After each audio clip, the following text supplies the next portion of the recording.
Today I'm going to be showing you how to take this plain old dish towel from Dollar Tree and turn it into, I don't have the proper pillow right now, turn it into a stuffed pillow. So, step one, you take all your tags off, all your pins and everything, and then you fold it in half.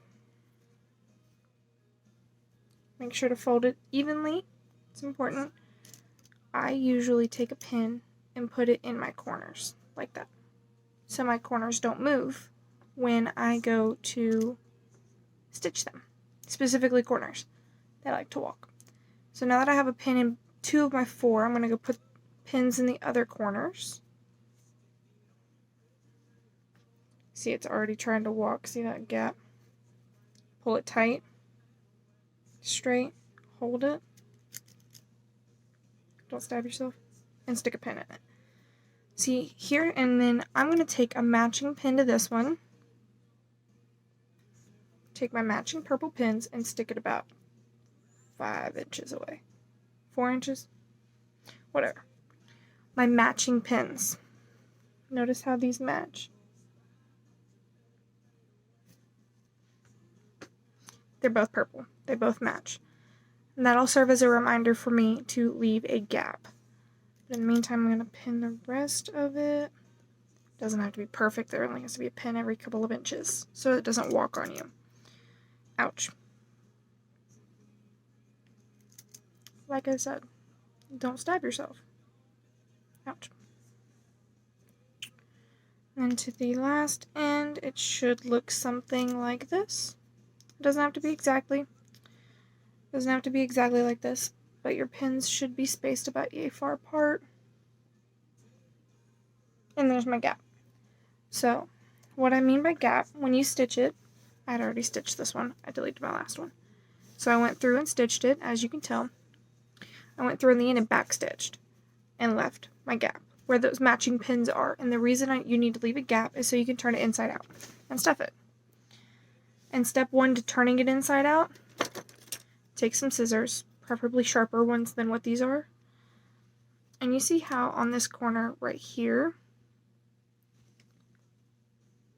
you have your sewing corner and then you have the corner of the fabric. You want to cut in between those, like that. And there's a reason. It's going to make your corners sharper. You can go all the way around and trim. I'm not going to. And then this one had a very small amount. Just so the wham. So that's what that looks like. See my gap? And I didn't sew the top piece, the top part, because it's still the whole towel.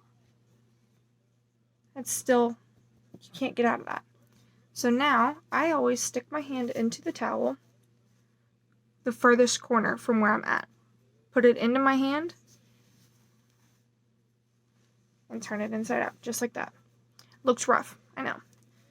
You stick your hand back in it, and you poke out the corners. See? And then you go through and poke all 4 corners out.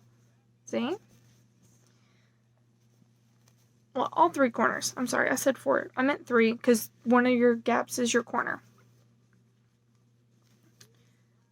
And then that's what you'll have. A case, if you will. And then you'll take that. After you do that, you will leave your gap open, like so. And since this one's already sewn, I'm using just plain old polyfill. You can use feathers, you can use whatever you have that's fluffy. Good pillow stuffing. Take a handful at a time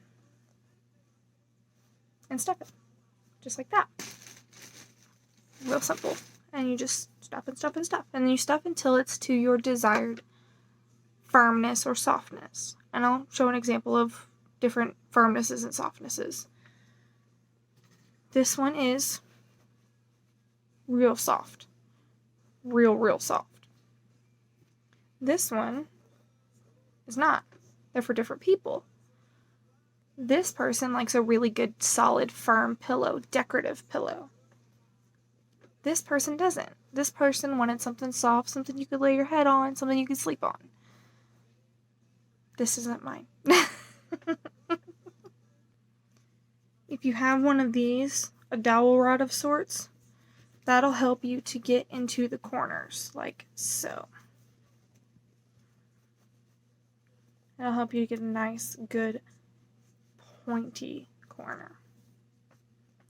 Without the stuffing tool, with the stuffing tool. Magic. Once you finish stuffing it and getting it to your proper firmness, you'll take a needle and thread, regular needle and regular thread, and sew up the bottom, or wherever your seam was, wherever your gap was. And then you've got a full pillow. Simple and easy.